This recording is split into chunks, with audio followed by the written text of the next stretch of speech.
ગીતશાસ્ત્રનું પુસ્તક, તેનો 40મો અધ્યાય, તેને બીજી કલમ ફરી વાંચીશું. ગીતશાસ્ત્ર 40 અને 2. તેણે મને નાશના ખાડામાંથી તથા ચીકણા કાદવમાંથી ખેંચી કાઢ્યો.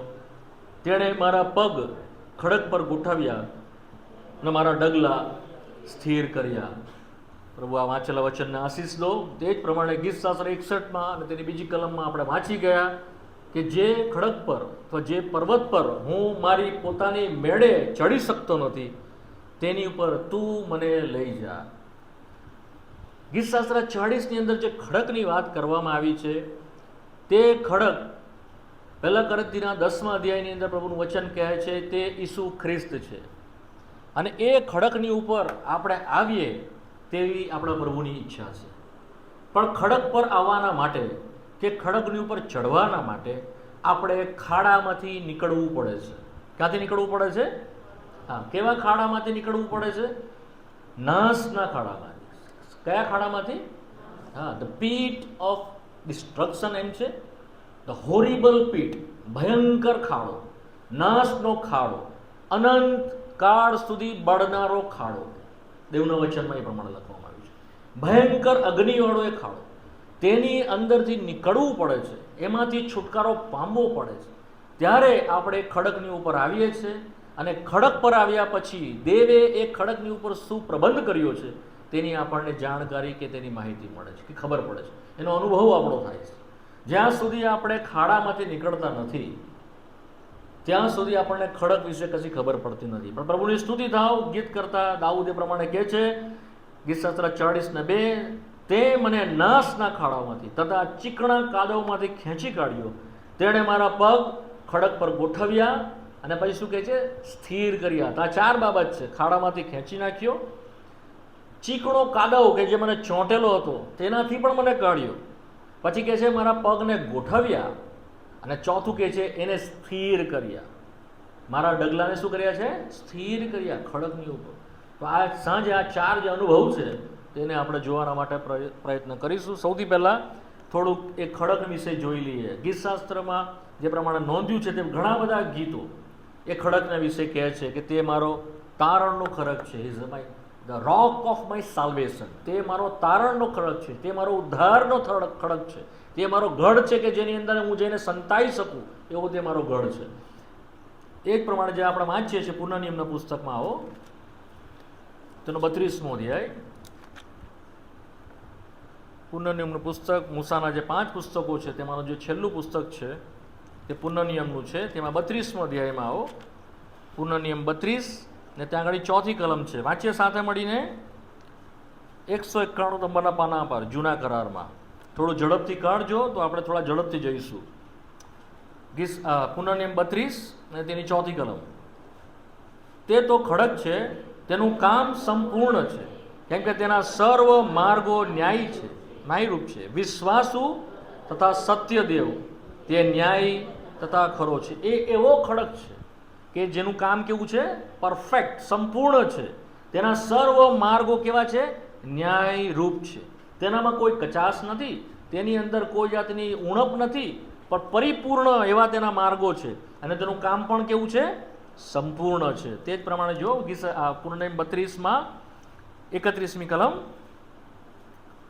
31મી કલમ, કેમ કે ખુદ, સાથે વાંચીએ, કેમ કે ખુદ આપણા શત્રુઓના માનવા પ્રમાણે પણ તેઓનો ખડક આપણા ખડક જેવો નથી.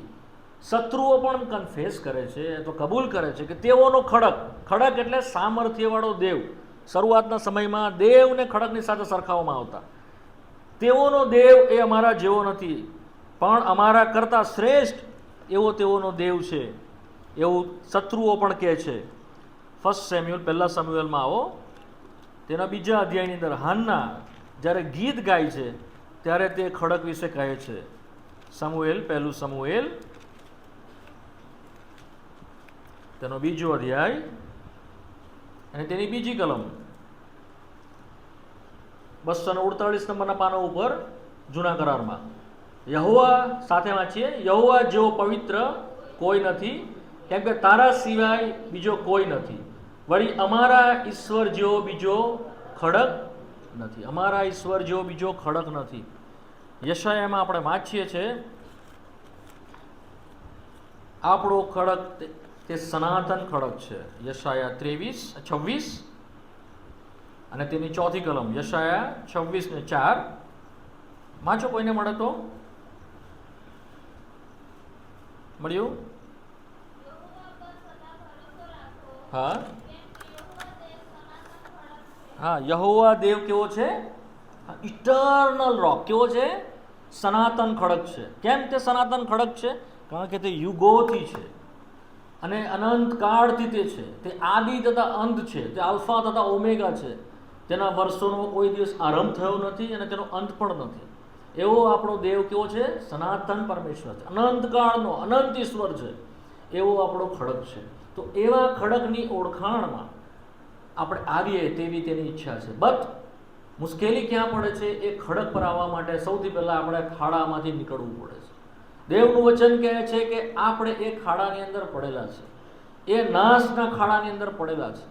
પ્રકટીકરણના પુસ્તકમાં તો આપણે જ્યારે વાંચીએ છીએ તેના 9મા અધ્યાયની અંદર પણ તેની 2જી કલમની અંદર આવો પ્રકટીકરણ તેનો 9મો અધ્યાય તેની 2જી કલમ, ત્યાં એક ખાડા વિશે લખેલું છે. હું કલમ ઝડપથી વાંચી જઈશ જેથી સમય બચે. 9મો અધ્યાય તેની 2જી કલમ. જ્યારે 5મા દૂતમાં વગાડ્યું ત્યારે એક તારો આકાશમાંથી પૃથ્વી ઉપર પડેલો જોયો. તેને ઊંડાણના ખાડાની કૂંચી આપવામાં આવી છે. આ ઊંડાણનો ખાડો એ ભયંકર નરકાગ્નિ વિશે બોલે છે. આપણા ગુજરાતી ભાષામાં જે લખવામાં આવ્યું છે ભાષાંતર, તે ઊંડાણ શબ્દ છે. બટ ઇંગ્લિશમાં એ છે તે બોટમલેસ પીટ. શું છે ઇંગ્લિશમાં? જેને તળિયું નથી એવો ખાડો. ઇંગ્લિશ શું છે? બોટમલેસ પીટ. એવો ખાડો કે જેને તળિયું જ નથી, જેનો નીચે કશું છે જ નહીં. પડ્યા જ કરો, પડ્યા જ કરો, પડ્યા જ કરો, એ પ્રમાણે ઇંગ્લિશમાં છે. તો એવો ખાડો, તેની કૂચીઓ આપવામાં આવી. અચ્છા, હવે આવી જાઓ પ્રકટીકરણના પુસ્તકના 20મા અધ્યાયમાં.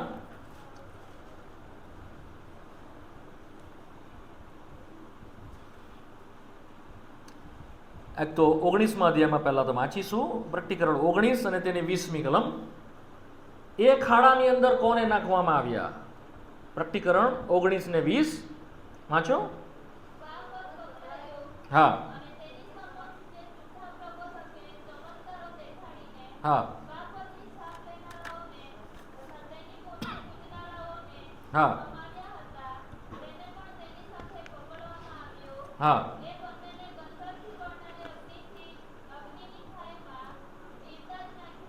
હા.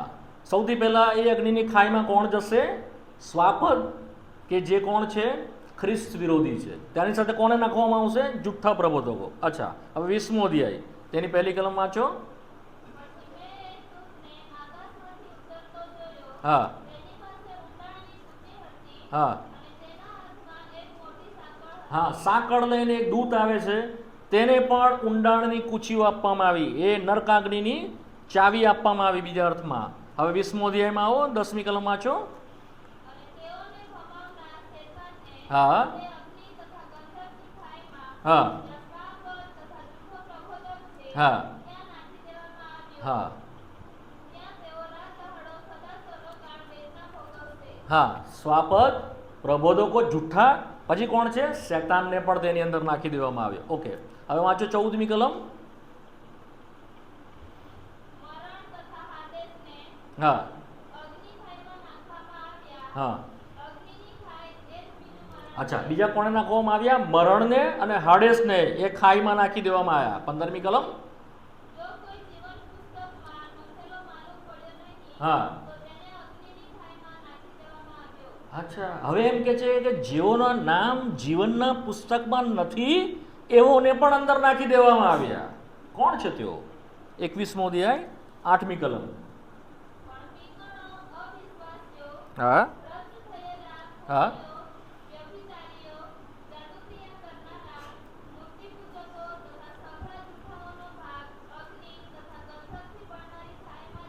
હા.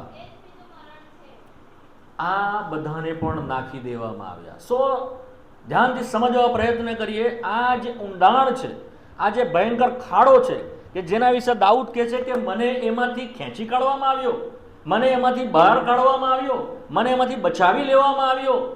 તે ખાડાની અંદર આ બધા જવાના છે. કોણ છે? સ્વાપદ, ખ્રિસ્ત વિરોધી, તેમાં જુઠ્ઠા પ્રબોધકો, તેમાં શૈતાન, તેની અંદર મરણ તથા હાડેસ, તેઓને પણ નાખવામાં આવશે. ત્યારબાદ જેઓના નામ જીવનના પુસ્તકમાં નથી તેઓને પણ નાખવામાં આવશે. અને કોના નામ જીવનના પુસ્તકમાં નથી? અવિશ્વાસીઓ. ત્યાંથી શરૂઆત થાય છે. બીકણો, ભ્રષ્ટ થયેલા, ખૂની, વ્યભિચારી, જાદુ ક્રિયા કરનારા, મૂર્તિ પૂજકો, સગડા જુઠ્ઠાઓનો ભાગ. કોનો છે? આ ધ્યાન રાખજો, હું પછી પૂછીશ તમને. કોનો? સર્વ જુઠ્ઠાઓનો ભાગ શેમાં છે? એ અગ્નિથી બળનારી ખાઈમાં છે. તો શું છે આ અગ્નિથી બળનારી ખાઈ? કેવી છે આ અગ્નિથી બળનારી ખાઈ? કેવી આ જગ્યા છે કે જેના વિશે દાઉદ પ્રભુનો ધન્યવાદ કરતા કહે છે, પ્રભુ ત્યાં તમારી સ્તુતિ થાવ, તે મને આમાંથી ખેંચી કાઢ્યો, તે આમાંથી મને બચાવી લીધો. માર્કની સુવાર્તા 9મો અધ્યાય, માર્ક ચેપ્ટર 9, માર્કની સુવાર્તા તે 9મો અધ્યાય. થોડું જોઈ લઈએ એના વિશે. તમે કલમ કાઢજો અને ફટાફટ વાંચજો. માર્કની સુવાર્તા 9મો અધ્યાય, તેની 43મી કલમ.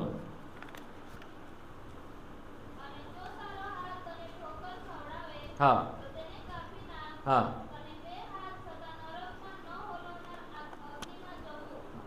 બસ એવી જગ્યા, એવી એ નરક કે જ્યાં શું કરે છે? અગ્નિ કદી શું થતો નથી? હોલવાતો નથી. કન્ટિન્યુઅસ ત્યાં આગ બળ્યા કરે છે. એવી એ જગ્યા છે. હવે 48મી કલમ વાંચો, 48. હા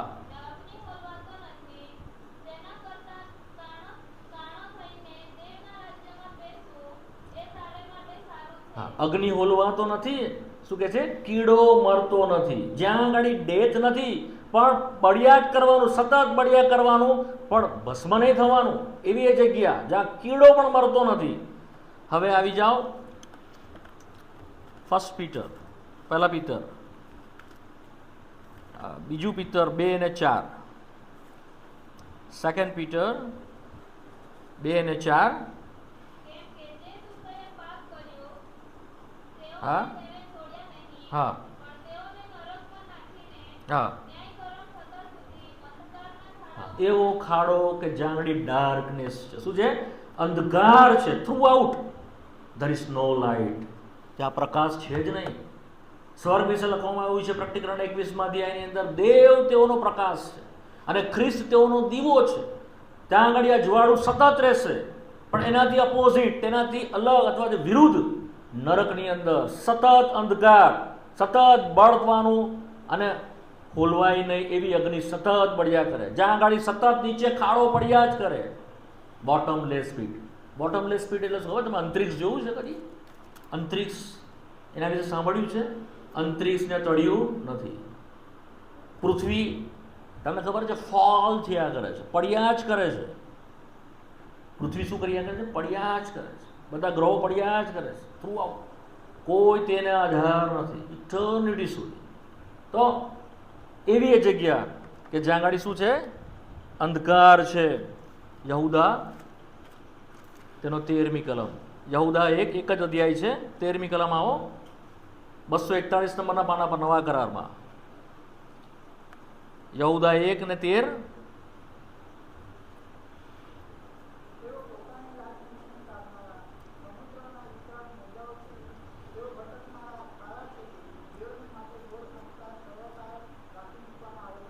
ઘોર અંધકાર કેવો છે ત્યાં ગાડી? અને સર્વકાળ, ઇટર્નિટી, ઇંગ્લિશમાં છે ફોર એવર, હંમેશા માટે ઘોર અંધકાર. એવી એ જગ્યા છે. પ્રકટીકરણ 14માં આવો અને તેની 10મી કલમ. ઝડપથી વાંચજો, કલમ ઘણી બધી કળવાની છે એટલે ઝડપથી થોડીક વાંચજો. પ્રકટીકરણ 14 ને 10.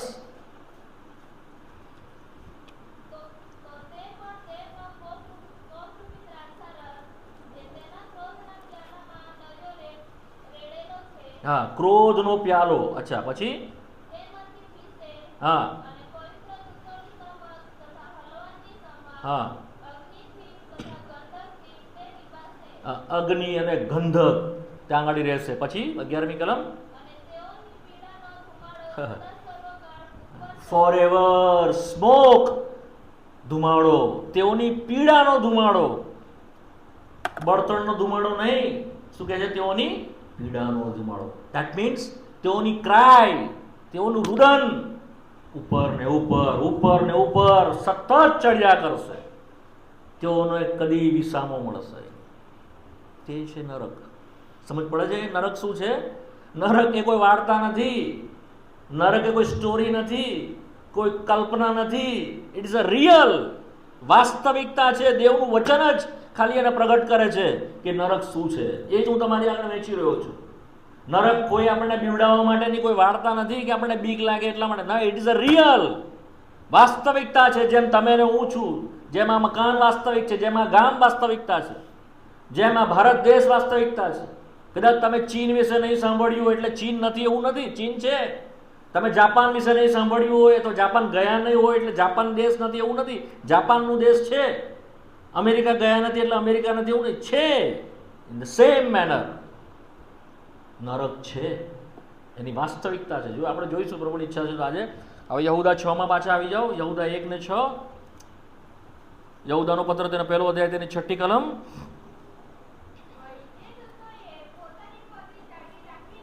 હા હા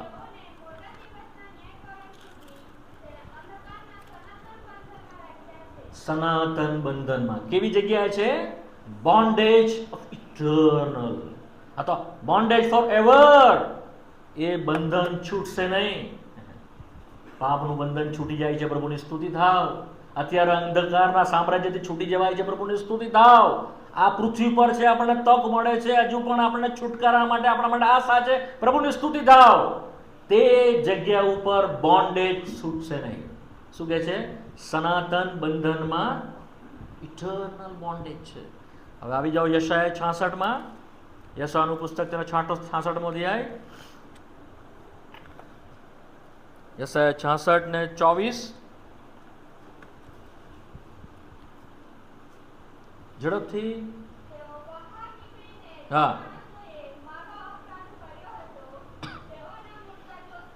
હા હા હા. કદી તેઓનો અગ્નિ હોલવાશે નહીં, કદી તેઓનો કીડો મરશે નહીં. At that place.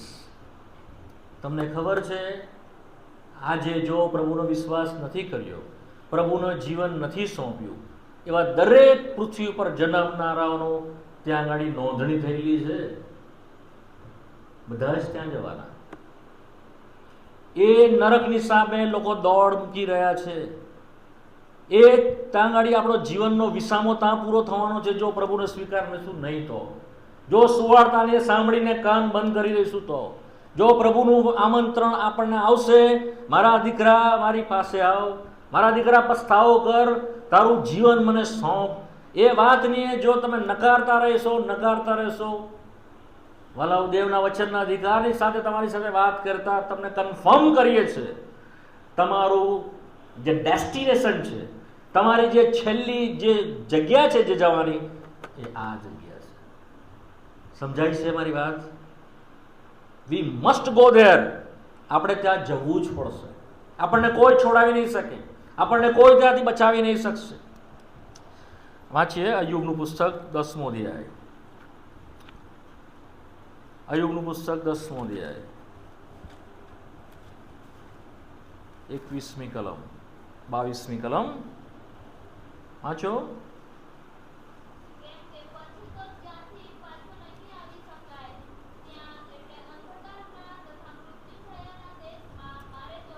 It is confirm. Ayyub કહે છે કે મારે ત્યાં જવાનું જ છે, પાછું નહીં આવી શકાય એવી જગ્યાએ. અચ્છા, 22મી કલમ. હા, ઘોર અંધકારના દેશમાં. વાંચો. હા હા, વન્ડરફુલ લખ્યું છે. જેનો પ્રકાશ પણ કેવો છે? અંધકાર રૂપ છે. વાંચો શું લખ્યું છે? તેનો પ્રકાશ પણ કેવો છે? અંધકાર રૂપ છે.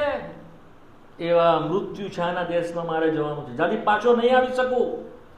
સૌથી જૂનામાં જૂનું પુસ્તક છે અય્યુબનું, પ્રભુના વચનની અંદર. ઓલ્ડેસ્ટ બુક, સૌથી પહેલું લખાયેલું પુસ્તક છે અય્યુબનું પુસ્તક.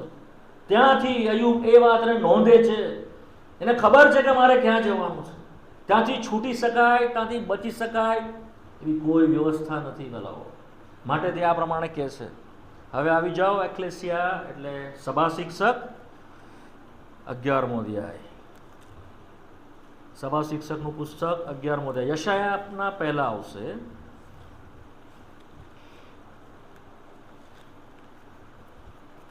અગિયારમો અધ્યાય તેની 9મી કલમ. સભા શિક્ષક 11 અને 9. જુવાન માણસ આનંદ કર. હા હા હા હા હા. આજે જુવાન વ્યક્તિ, જુવાન માણસ, જુવાન પુરુષ કે જુવાન સ્ત્રી, એને નરકની બીક નથી લાગતી. એમ વિચારે છે કે તો આવશે તારા આવશે, હમણાં શું છે, હમણાં મને મજા કરી લેવા દો, હમણાં મને આનંદ કરી લેવા દો. અત્યારે મારા જે દિવસો છે તેની અંદર જે મારું સામર્થ્ય છે, અત્યારે જે મારી ઈચ્છાઓ છે, અત્યારે જે મને કરવું છે એ મને કરવા દો. જ્યારે મરણ આવશે ત્યારે મરણનું જોવાશે, ત્યારે મારે નક્કી કરવાનું તે હું કરીશ. પ્રભુનું વચન શું કહે છે? હે જુવાન માણસ, તું આનંદ કર અને તારું હૃદય ખુશ રહે, બટ ધ્યાન રાખજે, પ્રભુ ચોક્કસ તારો ન્યાય કરશે. ક્યાં ન્યાય કરશે? In the hell, in the નરક. એ નરકમાં તારે એનો હિસાબ, તારે જ્યાં જવાનું છે ત્યાંથી તારો હિસાબ ત્યાં ચૂકતે કરવામાં આવશે. એનો અર્થ શું જ ખબર છે? ત્યાં આગળ કોઈ આનંદ નથી, ત્યાં કોઈ પ્લેઝર નથી, ત્યાં આગળ કોઈ ઉજવણી નથી. જે જુવાનો અને યુવતીઓ એમ સમજે છે કે ફોર એવર હું આ કર્યા કરીશ, નહીં બનશે શક્ય. આપણે એક વસ્તુ જુવાનને જોઈશું ત્યાં આગળ, there is no joy, there is only weeping. ત્યાં દુઃખ, રુદન અને કરુણાથી ભરાયેલું જીવન છે, બીજું કશું નથી. હંમેશના માટે જે આનંદના માટે આ પૃથ્વી પર આપણે વિતાવીએ છીએ, જે ક્ષણિક બાબતોને માટે આપણે દોડીએ છીએ, પણ કદી જુવાન તરીકે, કદી જુવાન તરીકે દીકરી કે સ્ત્રી કે પુરુષ તરીકે આપણે વિચારતા નથી કે નાઉ ધેટ ટાઈમ, જો હમણાં મારે મરવાનું આવે, હમણાં મારા દિવસ જો પૂરા થઈ જાય, હમણાં જો મારી આંખ બંધ થઈ જાય, હું ક્યાં જઈશ, હું ક્યાં જઈશ? ગાફેલમાં આપણા જીવનના દિવસો આપણે પૂરા કરતા આવીએ છીએ. પ્રભુની સ્તુતિ થાવ. જેઓએ આજે પોતાના જીવનો જુવાનીમાં જો પ્રભુને તમે જીવન સોંપી દીધા છે, જુવાનીમાં જો તમે પ્રભુને અર્પણ કરી દીધા છે, તમે સેફ છો. આજ રાતે આ જગ્યા છોડીને જાઓ એ પહેલા જુવાનો તમારી માટે મને બહુ જ છે, જુવાન યુવતીઓ તમારા માટે મને બહુ જ છે. માટે બહુ નમ્રતાની સાથે, દીનતાની સાથે આ વાત તમને કહીએ છીએ કે તમારે આ મકાન છોડીને જાઓ એ પહેલા તમારું ડેસ્ટિનેશન, તમારો અંત ક્યાં છે તે વિશે તમે ચોક્કસ થઈ જજો. કોઈ તમને નહીં બચાવી શકે, કોઈ કરતા કોઈ બચાવી નહીં શકે, તમે પોતે પણ પોતાને નહીં બચાવી શકશો. હવે વાંચી જાઓ 12મો અધ્યાય પહેલી કલમ, તે જ પુસ્તકમાં સભા શિક્ષક 12 ને 1.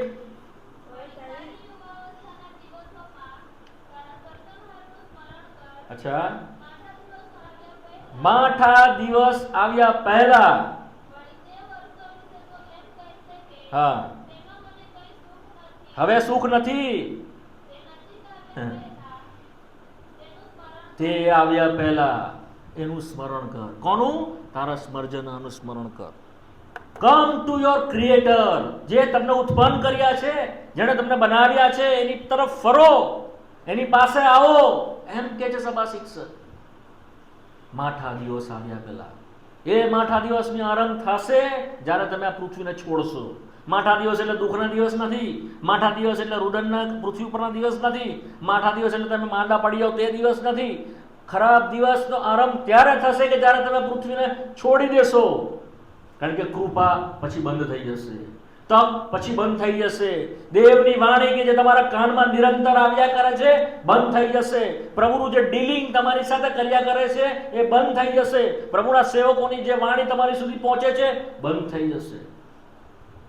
After your death there is no provision. મરણ પછી બીજી કોઈ એવી વ્યવસ્થા દેવે રાખી નથી. જ્યાં સુધી તમે પૃથ્વી પર છો ત્યાં સુધી વલાવો, ત્યાં સુધી.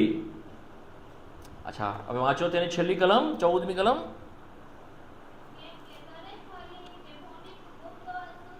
હા, દરેક વસ્તુનો તેઓ ન્યાય કરશે. શું કહે છે? દરેક કામનો. આ વસ્તુ પણ યાદ રાખજો, હું તમને ફરી રિપીટ કરીશ. શું કહે છે? દરેક કામનો તે શું કરશે? દેવ ન્યાય કરશે. હવે આવો નીતિવચનમાં સભા શિક્ષકની પહેલા નીતિવચન 9:17 ને 18 ઝડપથી આવી જઈએ. નીતિવચન 9:17 ને 18. હા, ચોરીને પીધેલું પાણી કેવું લાગે છે? હા, મીઠું લાગે છે. પછી હા, સ્વાદિષ્ટ હોય છે, પણ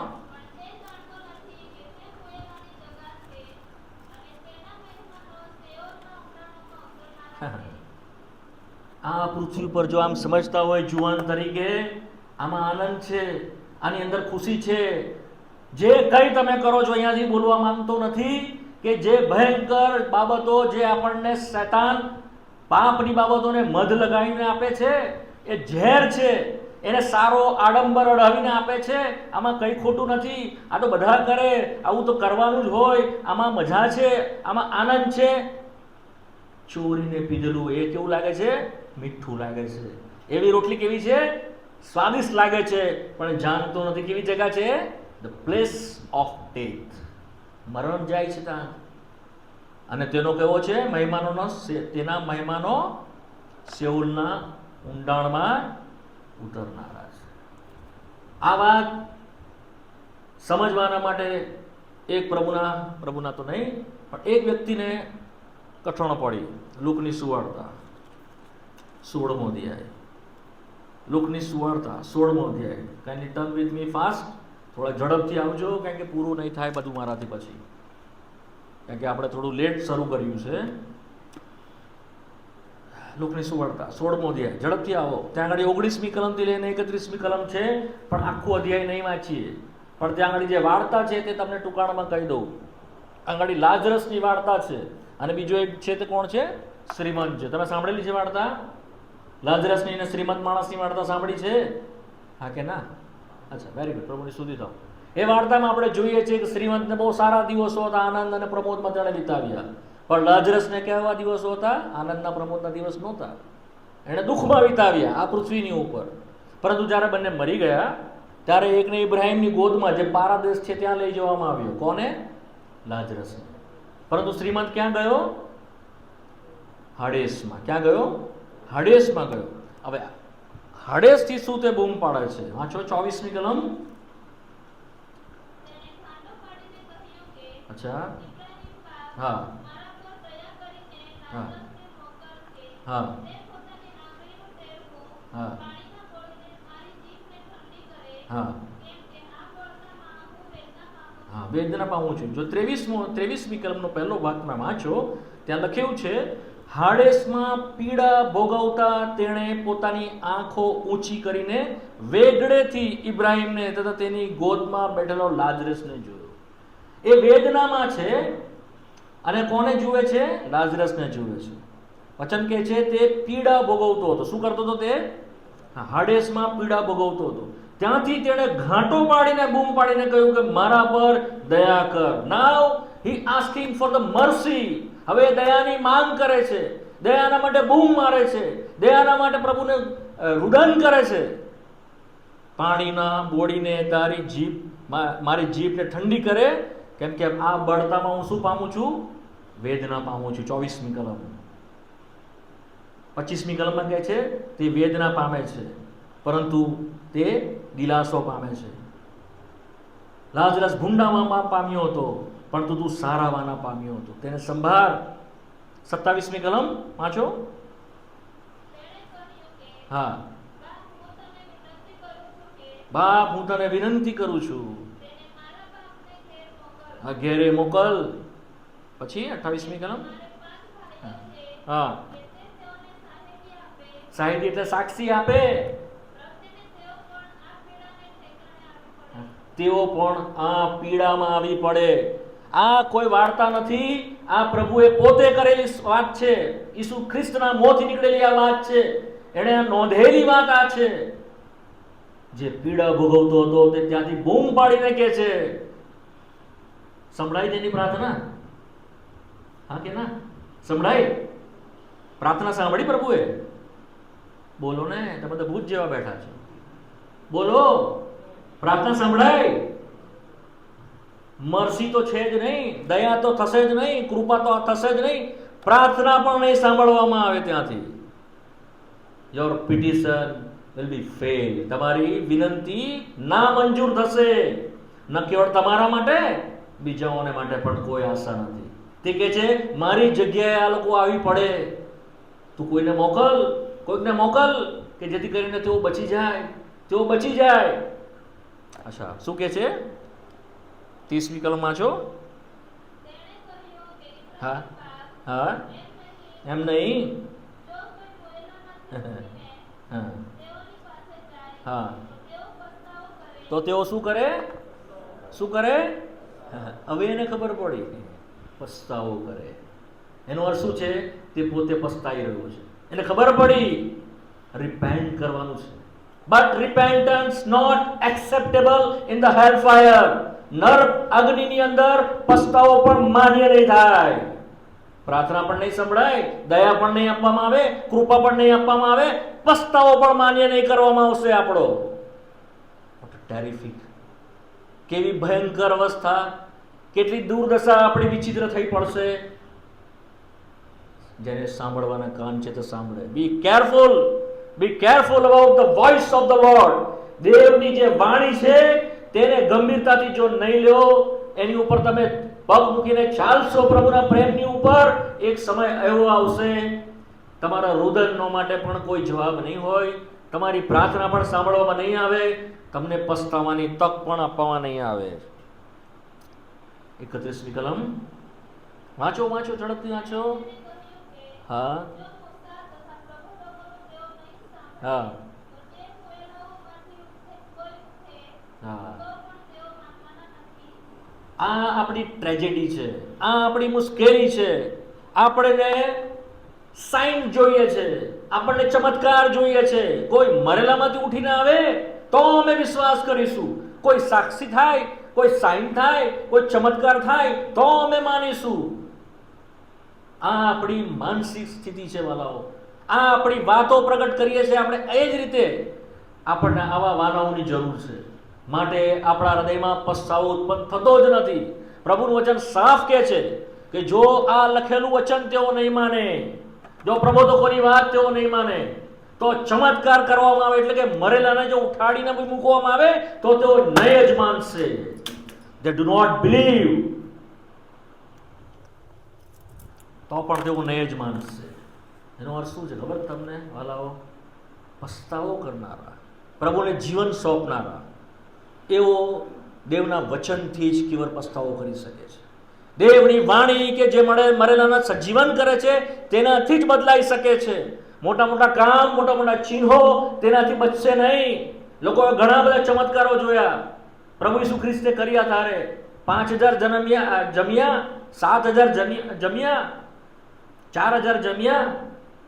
તેઓએ તેને છેલ્લા દિવસે કહ્યું તેને વધસ્તંભે જોડો, તેને વધસ્તંભે જોડ્યો.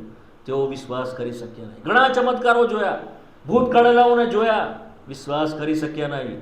યોહાનની સુવાર્તાની અંદર 12મા અધ્યાયમાં સ્પષ્ટ પ્રભુ કહે છે તમે આટલા બધા મેં તમને ચમત્કારો કર્યા તો પણ તમે વિશ્વાસ કર્યો નહીં.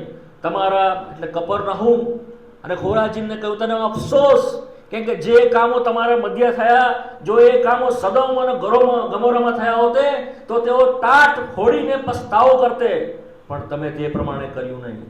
ચમત્કાર માણસને બદલતું નથી, યાદ રાખજો. સાજાપણું માણસને બદલતું નથી. તમને એક વાર પ્રભુ સાજા કરશે તમે બીજી વાર માંગશો, તમને એક વખત ચમત્કાર કરશે તમે બીજી વાર માંગશો. કેવળ દેવનું વચન તમને બદલી શકે છે, મને બદલી શકે છે. એનામાં એ સામર્થ્ય છે કે જે માણસમાં સાચો પસ્તાવો ઉત્પન્ન કરાવી શકે છે. દેવનું વચન એ છે કે જે આપણી પોતાની પરિસ્થિતિનું ભાન કરાવી શકે છે. દેવનો આત્મા આપણી સાથે ડીલિંગ કરીને આપણને બદલી શકે છે. નન અધર થિંગ, બીજું કંઈ નહીં. માટે તેની પાસે જાઓ, તેના વચન પાસે જાઓ, તેના આત્માને કહો કે મારી સાથે વાત કર. તે તમને પોતાની પરિસ્થિતિનું ભાન કરાવશે. Don't go here and there. ચમત્કારોની પાછળ, સાયન્સની પાછળ, પેલા ભાઈ કોણ આવ્યા, પેલા ઉપદેશક કોણ આવ્યા, એનાથી શું ચમત્કાર થયો મને. Don't go any main.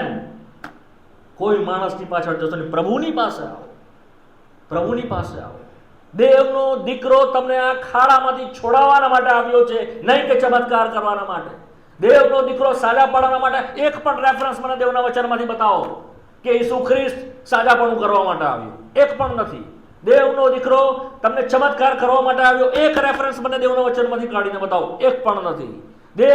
દેવનો દીકરો એટલા માટે આવ્યો કે આપણને હાલના ભૂંડા જગતમાંથી છોડાવે. દેવનો દીકરો એટલા માટે આવ્યો કે આપણને આપણા પાપમાંથી તે છોડાવે.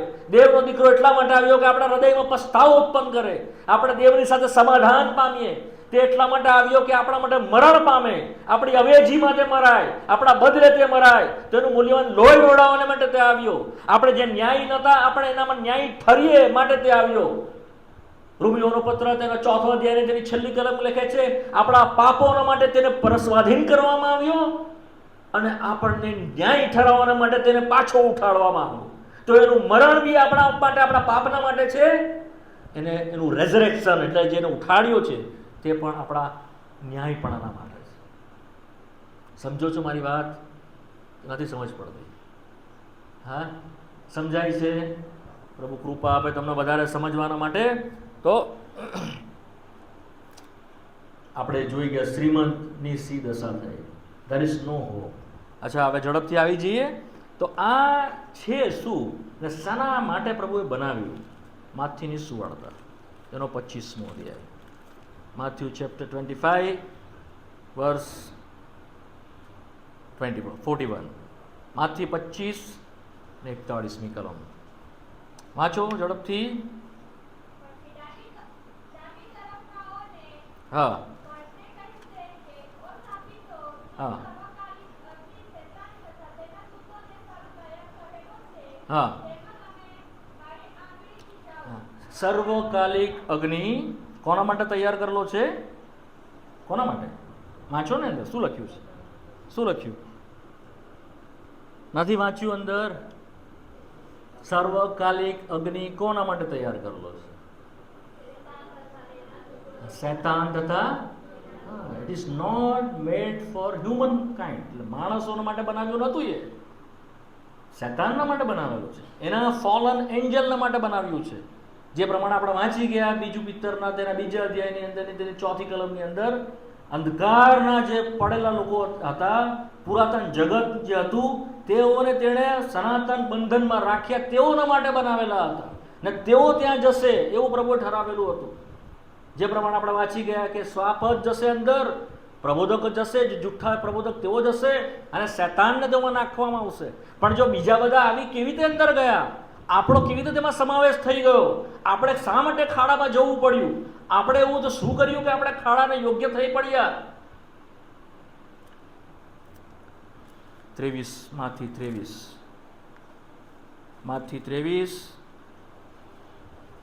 15મી કલમ. માથી 23 ને 15 છેલ્લો ભાગ વાંચી જાઓ, આખી કલમ વાંચી જાઓ. હા હા, તમને અફસોસ છે. હા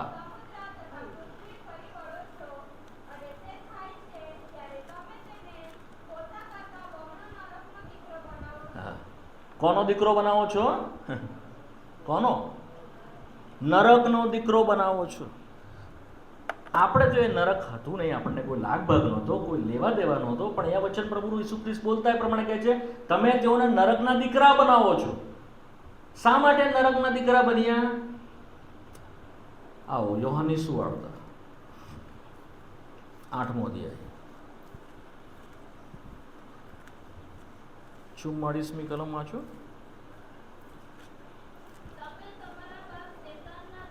હા હા હા હા હા.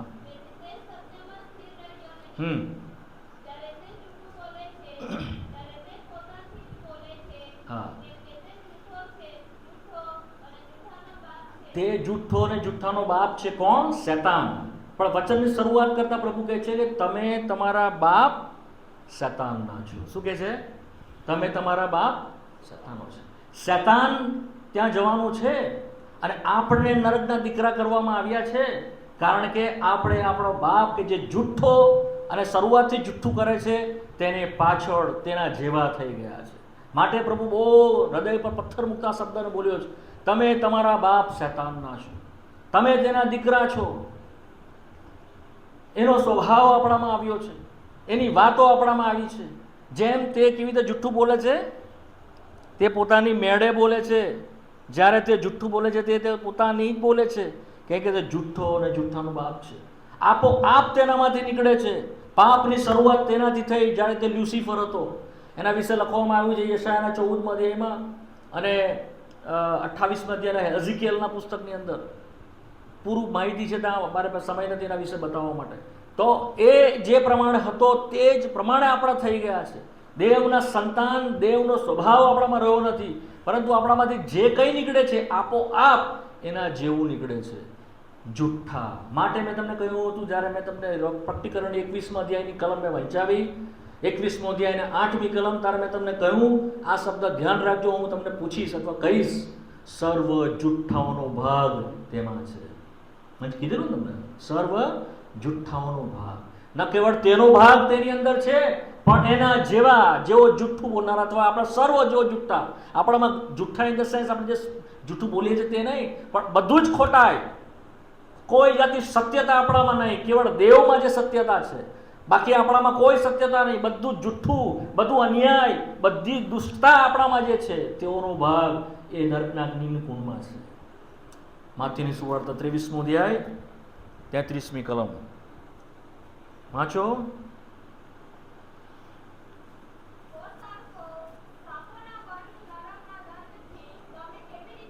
ઓ સર્પો ને સર્પોનો વંશ.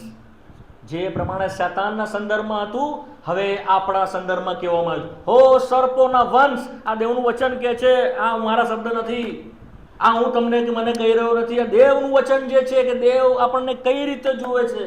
હે સર્પોના વંશ, નરકના દંડથી તમે કેવી રીતે બચશો? એનો મતલબ શું છે? કોઈ રીતે નહીં બચો. શું છે એનો અર્થ? There is no escape. તે પણ ત્યાં જશે અને તેને ફોલો કરનારા, તેની પાછળ ચાલનારા, તેની પૂજા કરનારા, તેના જેવો તેના વંશ છે, જેવો તેના દીકરા છે, તેઓ બધા ત્યાં જશે. એ પ્રમાણે છે. કેવી રીતે બચી શકાય? કેવી રીતે આમાંથી છૂટી શકાય? તમને કોણે ચેતવ્યા? હો સર્પોના દંડ, તમે કેવી રીતે બચશો?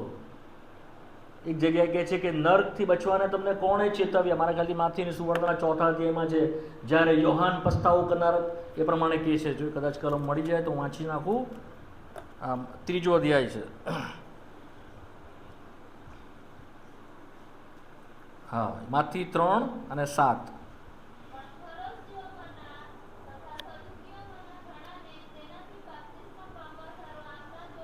હા હા, કયું?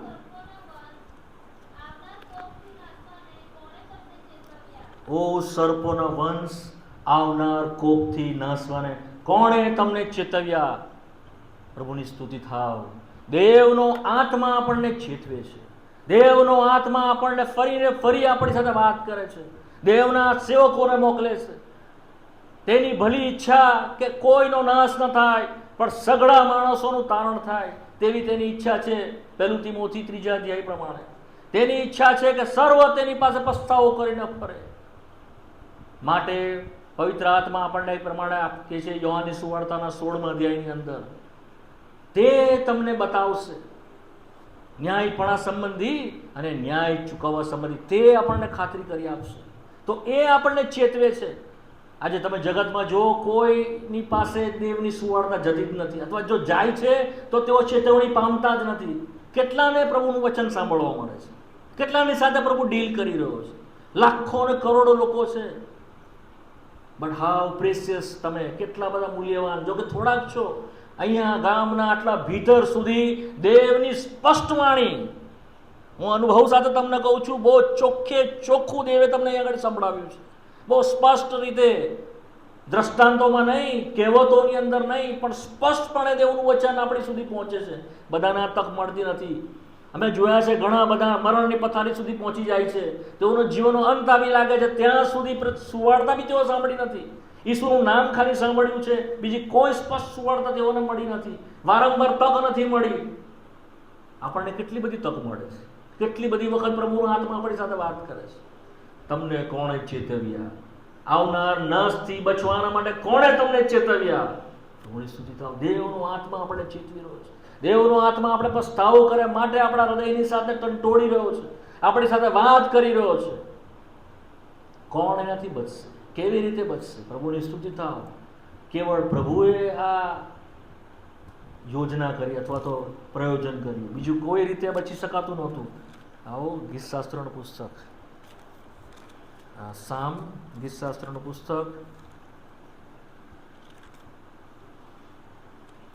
71મો અધ્યાય 20મી કલમ.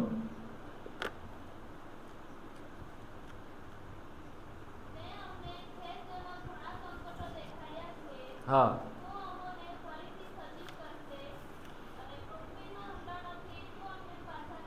એ ઊંડાણમાંથી કોણ કાઢી લાવશે? તું અમને કાઢી લાવશે. પ્રભુની સ્તુતિ. એના સિવાય બીજો કોઈ આપણને બચાવી શકતો નથી. એના સિવાય આપણી પાસે આપણા માટે પ્રયોજન બીજી કોઈ રીતે નથી. વાલો 86 ગીતશાસ્ત્ર 86 અને 13મી કલમ. 86 ને 13. હા હા હા, સેવોલથી તું મારા આત્માને છોડાવ્યો છે. કેવી રીતે?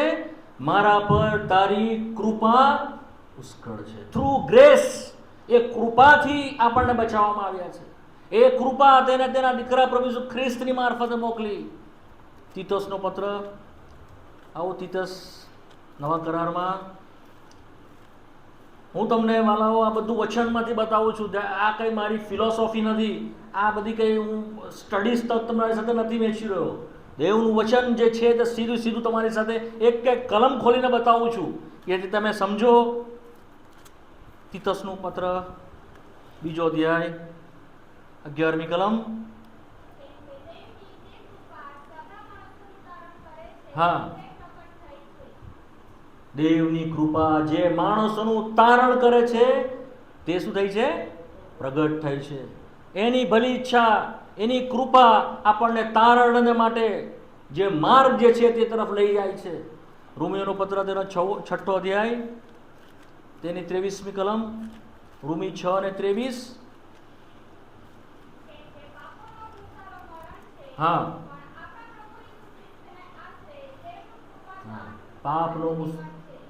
પાપનો મુસારો શું છે? મરણ છે. બટ આપણા પ્રભુ ઈસુ ખ્રિસ્તની કૃપા આપણા માટે શું છે? અનંત જીવન છે. આપણે કેવી રીતે એની અંદર આવી પડ્યા વાલાઓ? Because of our sin. જ્યારે આદમે પાપ કર્યું, આપણે વાંચીએ છીએ ઉત્પત્તિનું પુસ્તક તેના 2 અધ્યાયની અંદર, ઉત્પત્તિ 2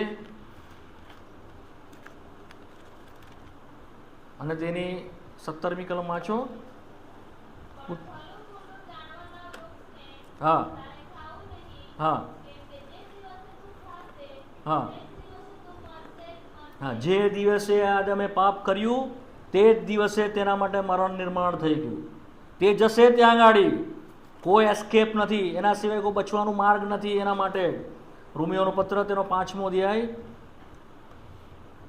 રોમી 5 12મી કલમ.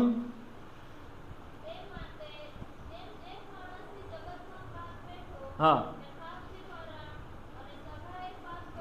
હા, જેમ આદમે પાપ કર્યું અને મરણ એનામાં આવ્યું, તેવી રીતે આપણે પણ પાપ કર્યું અને આપણી અંદર પણ શું થયું છે? મરણનો શું થયો છે? પ્રસાર થયો. આપણે સર્વ એ મરવાના છે અને જે નરક કે જે બીજું મરણ છે તેના ભાગીદાર થવાના છે. 6ઠ્ઠો અધ્યાય એને 21મી કલમ, રોમી 6 અને 21.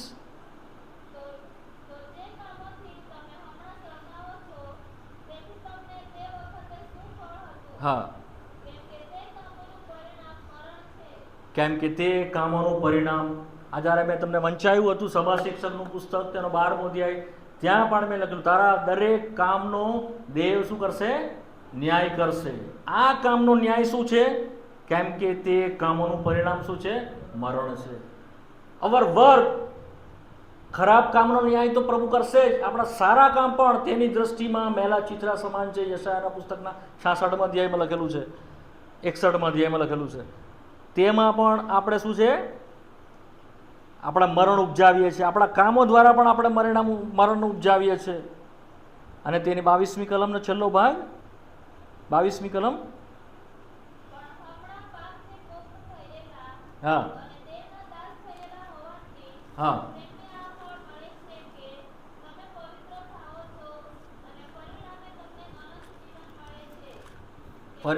હા હા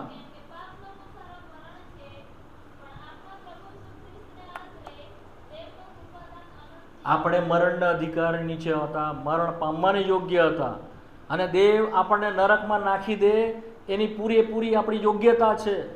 લુકની સુવાર્તાના 12મા અધ્યાયની 5મી કલમમાં કહે છે કે તેને આપણને નરકમાં નાખવાનો અધિકાર છે. વાંચી જાઓ તો એ કલમ પણ તમે, 12મો અધ્યાય તેની 5મી કલમ, લુક 12:5.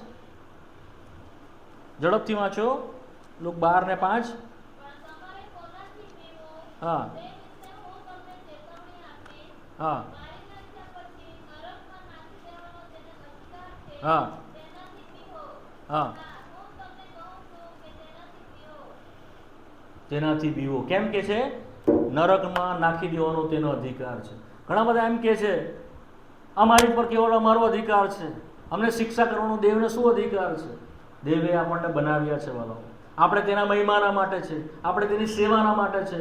પણ પાપને કારણે આપણે તેની સેવા કરી શકતા નથી. આપણે એ દંડ આજ્ઞાની નીચે છે. આપણી ઉપર દેવનો કોપ રહેલો છે, અને તેને કારણે શૈતાન તો એ શિક્ષાનો ભાગીદાર થયો, આપણને પણ એના શિક્ષાના ભાગીદાર તેણે કરી નાખ્યા. આપણે સર્વ દેવ પ્રત્યે નિષ્ફળ ગયેલા છે, દેવ પ્રત્યે અધૂરા માલુમ પડેલા છે. આખું જગત તેની આગળ નકારાયેલું કે અમાન્ય થયેલું છે. માટે આખું જગત તેનાથી દૂર કરી દેવામાં આવે, કે નર્કને સ્વાધીન કરી દેવામાં આવે, તેને તે યોગ્ય છે એવું દેવનું વચન કહે છે. એની ઘણી બધી કલમો છે. રોમિયોના પત્રના 23મા અધ્યાય, 3જા અધ્યાયની અંદર આખો તમે જો અધ્યાય વાંચશો, હવે સમય નથી, પણ તમે વાંચજો ને રોમિયોનો પત્ર અને તેનો 3જો અધ્યાય, કે માણસની ફોલન સ્થિતિ શું છે, માણસ કેટલો પતિત થયેલું છે, માણસ કેટલું બધું તેનાથી દૂર છે, તે વિશે તે પ્રગટ કરે છે. તમે એટલાથી અંદાજ માણી શકો કે માણસને બચાવવાના માટે દેવ પોતાના દીકરાને મોકલે, અથવા તો દેવ પોતે માણસ થઈ જાય, તે સિવાય બીજો કોઈ માર્ગ જ નહોતો. એનાથી તમને સમજ પડે છે કે કેટલું બધું ખતરનાક છે. સમજ પડી? ફરી કહું, માણસને નરકથી બચાવવું એ કેટલું બધું અઘરું હતું કે દેવે પોતે માણસ બનીને આવવું પડ્યું. માણસને નરકથી બચાવવું એ એટલું બધું અઘરું હતું કે દેવનો દીકરો ઈસુ ખ્રિસ્ત માણસ બનવું પડ્યું. માણસ બનવું પડ્યું એટલું જ નહીં, પણ તેણે તમારા ને મારા માટે આપણા પાપો માથે લેવા પડ્યા. તે વિશે વાંચીએ યશાયાના 53મા અધ્યાયની અંદર. તેણે આપણા પાપ માથે લીધા. પિત્તરના પત્રમાં વાંચીએ છીએ, પહેલું પિત્તર તેના 2જા અધ્યાયમાં, લાકડા ઉપર તેણે આપણા પાપ પોતાના માથે લીધા. આપણા પાપ તેણે પોતે માથે લીધા, એટલે એણે કર્યા એવી રીતે એણે માથે લીધા. તેણે આપણે સારું દુઃખ ઉઠાવ્યું. પહેલું પિત્તરના તેના 3જા અધ્યાયમાં વાંચીએ છીએ, પાપીઓના માટે તેણે દુઃખ સહ્યું. યશાયાના પુસ્તકના 53મા અધ્યાયમાં તેણે જે સહન કર્યું છે તે લખવામાં આવ્યું છે. કોરડાઓનો માર ખાધો, 33.5 વર્ષ આ પૃથ્વી ઉપર રહીને તેણે દુઃખ સિવાય દુઃખ બીજું કંઈ ઉઠાવ્યું નહીં. રાજાના મહેલમાં નહીં જન્મ્યો, ગભાણમાં. તમે ગભાણ ખબર છે, મારે કંઈ વધારે કહેવું ન પડે તમને. તમારી ખબર છે પાછળ જે તમારા જે તમે રાખો છો, તમારા ભેંસને ગાયને બાંધો છો, તે છે ગભાણ. એવી જગ્યામાં તે રહ્યો, ત્યાંથી એની આરંભ થાય છે એના દુઃખ સહનને. એને માથું ટેકવાનું થામ કે શેકાણું નહોતું. ક્યાં રહેવું તેને ખબર નથી. પહાડ પર તે રાત ગુજારતો. દેવના દીકરાની વાત કરું છું. I am talking about the son of God. હું કોઈ સામાન્ય માણસ વિશે વાત નથી કરતો. દેવના દીકરાની વાત કરું છું, કે જે આ જગ્યા ઉપર આવીને સફર કર્યું છે. આ બધું તેણે દુઃખ ઉઠાવ્યા. ખાલી વધસ્તંભ પર દુઃખ ઉઠાવ્યા એવું નહીં. સુથારના ઘરમાં રહીને સુથારી જીવન જે જીવ્યો. વચન કહે છે તેણે માથું મૂકવાને ઠામકું ઠેકાણું હતું. લોકડાને ડર હોય છે, અબાબીલને માળો, પણ માણસના દીકરાને માથું મૂકવાનું ઠેકાણું નથી. દુઃખોમાં તેણે પોતાની જીવનને વિતાવ્યું. તેને ભૂખ લાગતી, તેને તરસ લાગતી, તેને ઊંઘ આવતી, નિર્બળતાથી ઘેરાયો. કોઈ પણ તેને આવીને તેને થપ્પડ મારતું અને પૂછતું આમાં આવતું કે તને કોણે માર્યું છે તેમને જણાવો. લાસ્ટ ટાઈમ જ્યારે ગુડ ફ્રાઈડેમાં આવ્યો હતો, મેં તમને ઘણું બધું એના વિશે કહ્યું, તેના દુઃખ સહન વિશે. એને રાજકીય સેવા દ્વારા તેણે કેવી રીતે દુઃખ ઉઠાવ્યું તે મેં તમારી સાથે વહેંચેલું. પ્રબોધકીય સેવા દ્વારા તેણે કેવી રીતે દુઃખ ઉઠાવ્યું તે મેં તમને કહ્યું હતું. પ્રમુખ યાજકીય સેવા દ્વારા તેણે કેવી રીતે દુઃખ ઉઠાવ્યું તે બી મેં તમને કહ્યું હતું. Moment by moment, day by day તેના દુઃખો સોરોથી ભરાયેલા હતા, તેના દિવસો દુઃખોથી ભરાયેલા હતા, ક્ષણ ક્ષણ, દિવસ દિવસ દુઃખોથી ભરાયેલા હતા તેના. તેમ છતાં પૃથ્વી ઉપર તે દેવની વાત પ્રગટ કરતો ફર્યો. છેવટે જ્યારે તેણે દિવસ પૂરા થવામાં આવ્યા, યરૂશલેમ ભણી ત્યારે પોતાનું મુખ સ્થિર કર્યું. જ્યારે ગેથસેમાના બાગની અંદર તે હતો ત્યારે તેણે હાંક મારી રડીને કહ્યું કે જો બની શકે તો આ પ્યાલો મારાથી દૂર રહ્યા. તો પણ દેવની મરજી હતી કે તેની પ્રાર્થના સ્વીકારવામાં નહીં આવી. ધીસ ધ ફર્સ્ટ ટાઈમ આખા જીવન દરમિયાન જેની પ્રાર્થના નહીં સાંભળવામાં આવી હોય, ઈસુ ખ્રિસ્તની, દેવના દીકરાની, તે આ પ્રાર્થના હતી કે આ પ્યાલો મારાથી દૂર કર. કેમ કે યશાયા કહે છે 53મા અધ્યાયમાં, તેની મરજી તેને કચરવાની હતી. દેવના દીકરાને દેવની મરજી કચરવાની હતી. કોના માટે? For your sake and my sake, મારા માટે અને તમારા માટે. હું તમને કહેવા માંગુ છું કે આ જે બચવાનો જે માર્ગ છે એ સહેલો નહોતો. જે એને કર્યો છે તમારા અને મારા માટે અશક્ય હતું. મેં તમને ઘણું બધું કહી દીધું કે તેમાંથી છૂટવાનો કોઈ માર્ગ જ નહોતો, તેમાં કોઈ રસ્તો જ નહોતો એ નરકથી બચવાના માટે. કે દેવનો દીકરો અહીંયા આવે અને બલિદાન થાય, લોહી ગવડાવે અને એના લોહીમાં તમારો ને મારો છુટકારો થાય. શું બીજો કોઈ રસ્તો નહોતો? કોઈ રસ્તો નહીં બીજો. નો, there is no other way. માટે એણે ગેથસેમાની બાગમાં કીધું એને પિતાએ, દીકરા તારે જવું જ પડશે, તારે પ્યાલો પીવો જ પડશે. આખા જગતનો જે પાપનો ભાર તારા માથા પર મૂકવામાં જ આવશે. માટે આપણે વાંચીએ છીએ 2 કોરિન્થીના 5મા અધ્યાયની 21મી કલમ, તેના દીકરાને તેણે પાપ રૂપ કરી નાખ્યું. વાંચો કલમ, 2 કોરિન્થી તેનો 5મો અધ્યાય અને તેની 21મી કલમ વાંચો, ઝડપથી વાંચો, વાંચો પ્લીઝ. હા, તેણે પાપ જાણ્યું નહોતું. હા, તેણે આપણે વાસ્તે, ફોર અસ. ઇંગ્લિશમાં છે હી બીકેમ સિન, ઇંગ્લિશમાં પ્રમાણે છે તે પાપ જ થઈ ગયો, એમ લખ્યું છે ઇંગ્લિશમાં. પાપ રૂપ થયો ગુજરાતીમાં ભાષાંતર છે, પણ જાણે કે તે પાપ હોય એટલો બધો તે કુરૂપ થયો. દેવે પોતાનું મુખ તેનાથી ફેરવી લીધું. There is no other way, બીજો કોઈ માર્ગ નથી બચવાનો માટે, છૂટવાના માટે કોઈ માર્ગ નથી. આ એક જ માર્ગ, તું બલિદાન થાય, પ્રભુની સ્તુતિ થાવ. તેણે રાજી ખુશીથી આ કર્યું, ફોર્સ બાય નહીં, બળજબરીથી નહીં. યોહાની સુવાર્તાના 10મા અધ્યાયમાં કહે છે, મારો જીવ હું મારી મરજીથી આપું છું, મારી ઈચ્છાથી આપું છું, કોઈ તે મારી પાસેથી લેતો નથી. શું આવો કોઈ તમને મળે આખા પૃથ્વી પર? શું કોઈ તમને મળે આવું કે જે તમારા માટે રાજી ખુશીથી બલિદાન આપે? ગલાતી 2:20 વાંચો, ગલાતી 2:20.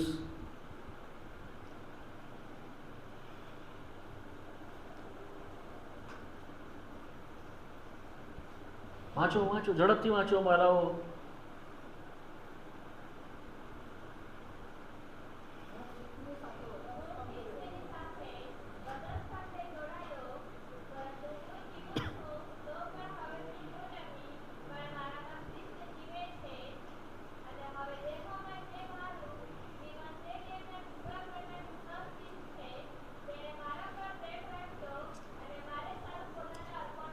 તેણે મારા પર પ્રેમ રાખ્યો, મારે સારું પોતાનું અર્પણ કર્યું. Wonderful word it is. તેણે મારા પર પ્રેમ રાખ્યો અને મારે સારું પોતાનું અર્પણ કર્યું. એફએસી 5:2, એફએસી 5:2 વાંચો. હા,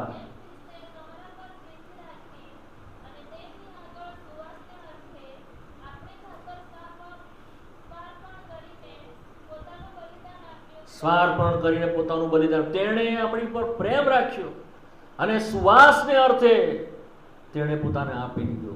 આપણે કે જેઓ એની નસકોરાની અંદર ધુમાડાના જેવા હતા, we are like a smoke. દેવના નસકોરમાં આપણે ધુમાડાના જેવા હતા, પણ તે સુવાસને પેટે પ્રભુને ચડ્યો.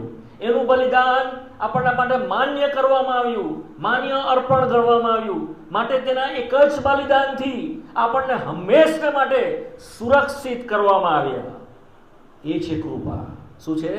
ઈસુ ખ્રિસ્તમાં દેવનું કૃપાદાન અનંત જીવન છે. દેવનું કૃપાદાન અનંત જીવન છે. હવે નર્કના ભાગીદાર નહીં, હવે નર્કમાં જવાનું નહીં, બટ ઇટર્નિટી ક્યાં? દેવની સાથે. સો આ સુવાર્તા છે. This is the gospel. જો તમે કદી નથી સાંભળી, this is the real gospel. આ ખરી સુવાર્તા છે. તમારા બદલે ઈસુ ખ્રિસ્ત મરાયો, દટાયો અને સજીવન થયો. તમારા પાપનો ભાર તેના માથા પર લીધો કે તમને નરકના અગ્નિથી હંમેશના માટે જે શિક્ષા છે, જેનો ભાગીદાર શૈતાન અને ફોલન એન્જલ છે, તેનાથી તમને છોડાવી લેવામાં આવે. જ્યાંથી તે બૂમ પાડે છે શ્રીમંત કે મારી ઠેકાણે આવી પડે, તે ઠેકાણે તમે નહીં જાઓ. તમને ફરી પસ્તાવાની તક નહીં મળે. તમને પ્રાર્થના ફરી સાંભળવામાં નહીં આવે.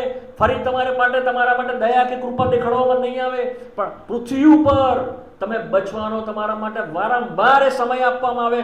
માટે ખ્રિસ્ત તમારા માટે બલિદાન આપ્યું. તમે માન્ય અર્પણ થઈ જાઓ. શું તમે કદી આ વિશે સમજ્યા? શું કદી તેની તરફ ધ્યાન આપ્યું? શું કદી તમે વિચાર્યું ને જોઈને કીધું કે તે મારા માટે તેણે બલિદાન આપ્યું? જો તે નહીં આપતે, તમારે અનંતકાળ ક્યાં વિતાવો તે મેં શરૂઆતથી જ તમને બધું વહેંચી દીધું.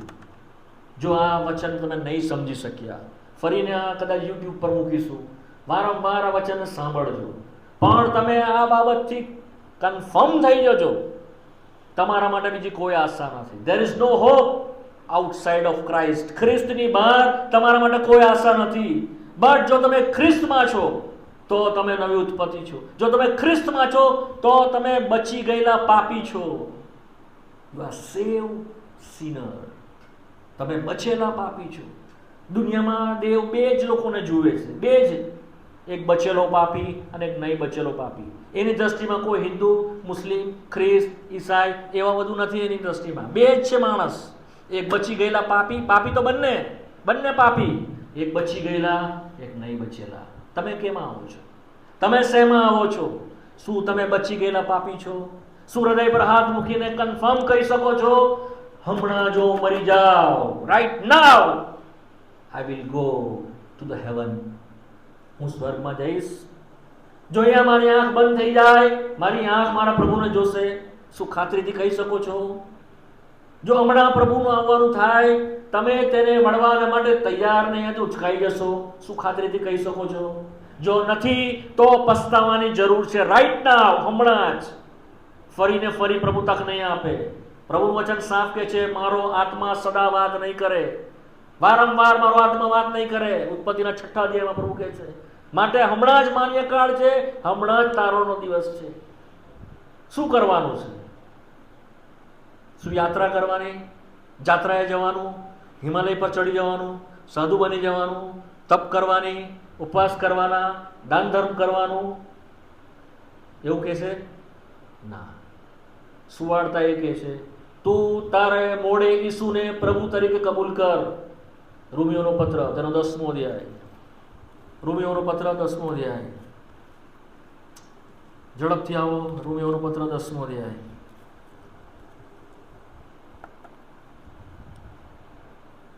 નવમી કલમ. હા હા હા.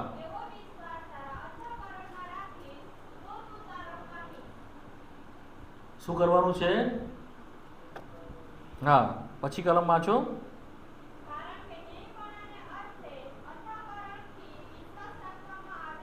અંતઃકરણને અર્થે શું કરવામાં આવે છે? વિશ્વાસ રાખવામાં આવે છે. બે જ વસ્તુ કરવાની છે, વિશ્વાસ અને મૌનિક કબૂલાત. શું કરવાની છે? કન્ફેશન અને શું છે? વિશ્વાસ. વિશ્વાસ કેવો કરવાનો છે? પસ્તાવો સાથે. હું તમને બહુ પ્રેક્ટિકલ વાત કરું છું. જો કદી જ નથી કરી અને ખબર નથી કે કેવી રીતે પ્રભુને જીવન સોંપવું, કેવી રીતે તારણ પામવું, કેવી રીતે પાપોને કબૂલાત કરવી, કેવી રીતે નરકથી બચી જવું, બહુ પ્રેક્ટિકલ વાત કરું છું તમને. 2 વસ્તુ કરવાની છે. એક છે પસ્તાવો અને વિશ્વાસ. શું કરવાનું છે?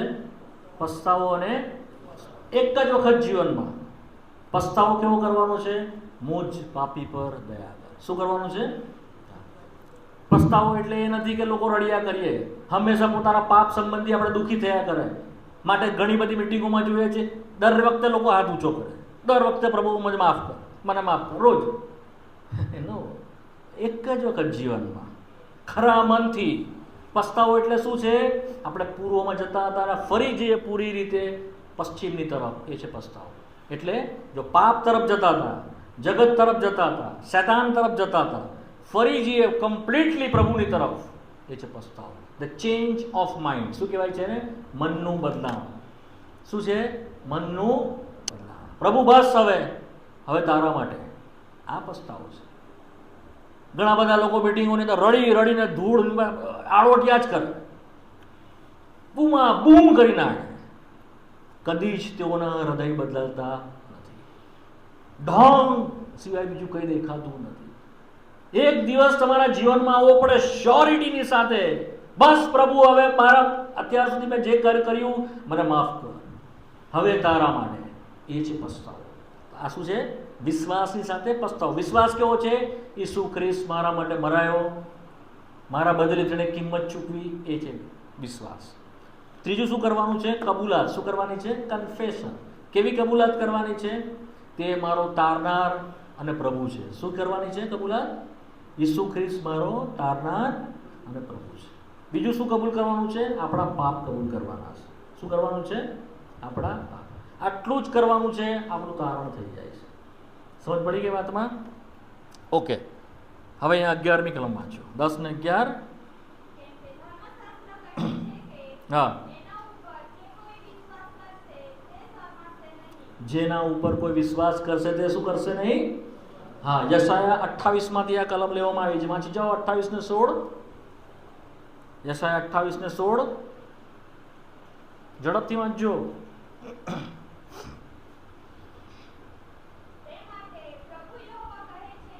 હા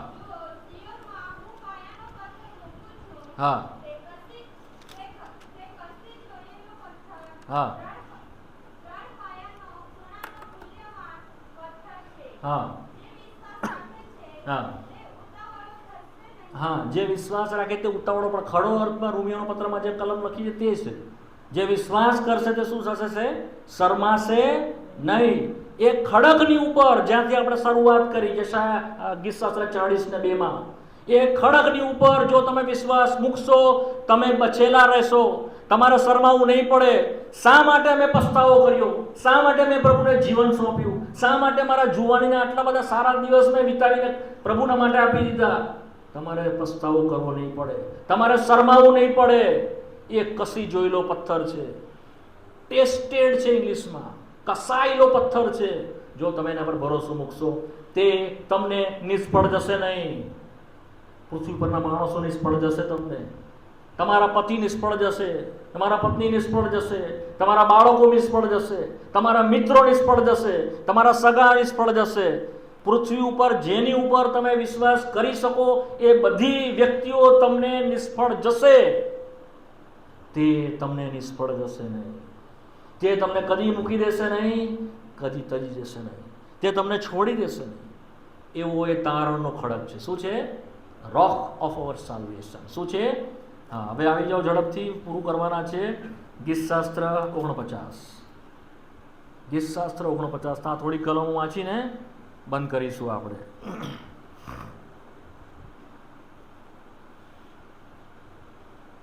49, 7 ને 8 વાંચો. હા હા, છોડાવી શકતો નથી.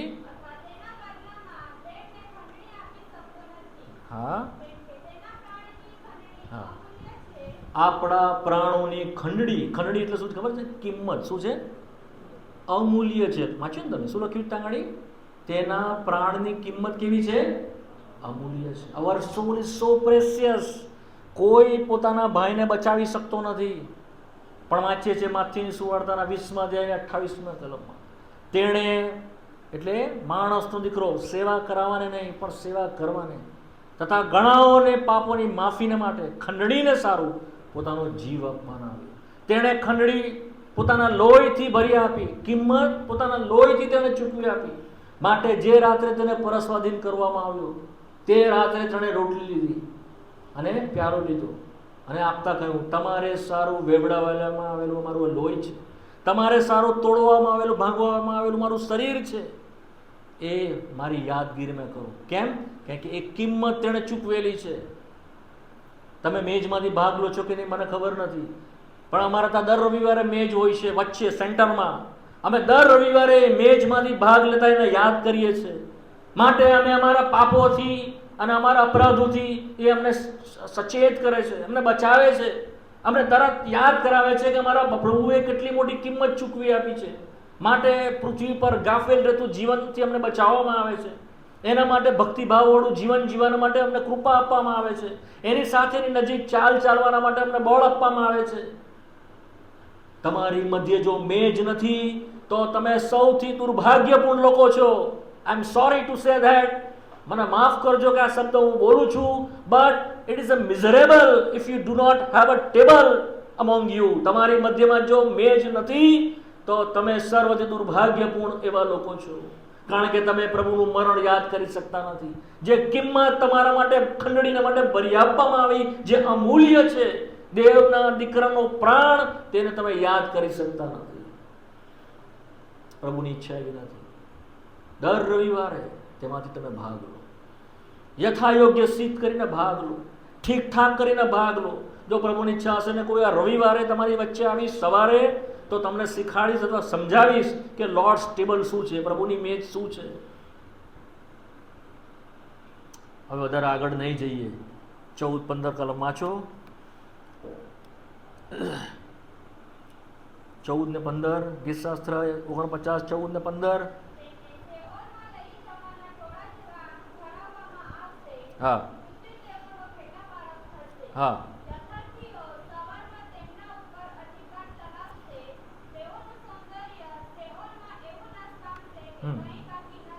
હા હા. આ શબ્દો આજ સાંજે તમારા થવા જોઈએ. તે મારો આત્મા સેઓલના કબજામાંથી છોડાવી લેશે અને મારો અંગીકાર કરશે. તો દાઉદની જેમ તમે ગીતશાસ્ત્ર 40:2 કરી શકશો. તેણે મને નાશના ખાડામાંથી ખેંચી કાઢ્યો અને મારા ડગલા એ ખડકની ઉપર, એ સનાતન ખડકની ઉપર તેણે સ્થિર કર્યા. જો આ તમે શબ્દ કહેશો તમારા હૃદયથી, સાચી વાસ્તવિકતાથી, તો તમારું તારણ પ્રભુ કરશે. પ્રભુ કૃપા આપે આ વચન સમજવાના માટે. જો કે આની ઉપર બીજું પણ હતું, પણ અત્યારે હું આટલાથી જ બંધ કરીશ. પ્રભુની ઈચ્છા હશે તો એનો જે બીજો ભાગ છે એના ખડકની ઉપર શું છે ટેબલ, અને તે જે મંડળીના સંદર્ભમાં છે. પહેલો ભાગ જે મેં તમારે કહી દીધું તે ઈસુ ખ્રિસ્તના સંબંધમાં છે. ઈસુ ખ્રિસ્ત તે આપણો તારણનો ખડક છે. અને બીજો ભાગ જે છે એ મંડળી કે જે ખડકની ઉપર ઊભી છે. બીજો ભાગ શું છે? એની મંડળી કે જે ખડકની ઉપર ઊભી છે. એ હું તમારી સાથે આજે વહેંચીશ નહીં, કેમ કે મારો ટાઈમ પૂરો થઈ ગયો. પ્રભુની ઈચ્છા હશે તો કોઈ વાર આવીશ તો તમને કહીશ શું તમે ખડકની ઉપર ઊભેલા છો. એ ખડક રોક ઓફ સેટિસ્ફેક્શન છે. એ આપણને સંતોષ ને આનંદ આપે છે, એ આપણને પૂર્તતા આપે છે, તૃપ્તિ આપે છે. ધ રોક ઓફ સ્ટ્રેન્થ એ આપણું સામર્થ્યનો ખડક છે. ધ રોક ઓફ ડિફેન્સ એ ખડક કે જે આપણને સંભાળીને બચાવી રાખે છે આ ભયંકર પૃથ્વી પર શેતાનના હુમલાઓની મધ્યે, અને આપણને સંભાળીને છેલ્લા દિવસ માટે તૈયાર કરતું જાય છે. એક દિવસ આવશે આખી જગતને પ્રભુ હલાવી નાખશે. ઈબ્રુઓના પત્ર પ્રમાણે 12મા અધ્યાય પ્રમાણે બધું હલાવવામાં આવશે, કેવળ એને જ નહીં હલાવવામાં આવે. કોને? એ ખડકને. અને જે મંડળી એ ખડક પર ઉભેલી છે તે પ્રભુમાં બચી જશે. પ્રભુની ઈચ્છા છે તો બહુ મોટો સબ્જેક્ટ છે અને બહુ મોટી વાત છે, પણ અત્યારે હું નથી તમારી સાથે વહેંચતો. In God's time, but it is very important. આપણે જોઈશું. પ્રાર્થના કરવાના છે. કૃપા કરીને ઘૂંટણ પર આવશો.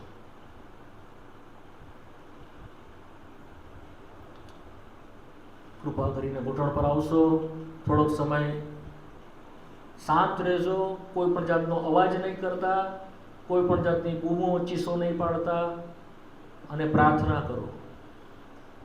પ્રભુની હજુરમાં થવું. હું વિશ્વાસ કરું છું કે પ્રભુએ આપણી સાથે વાત કરી છે.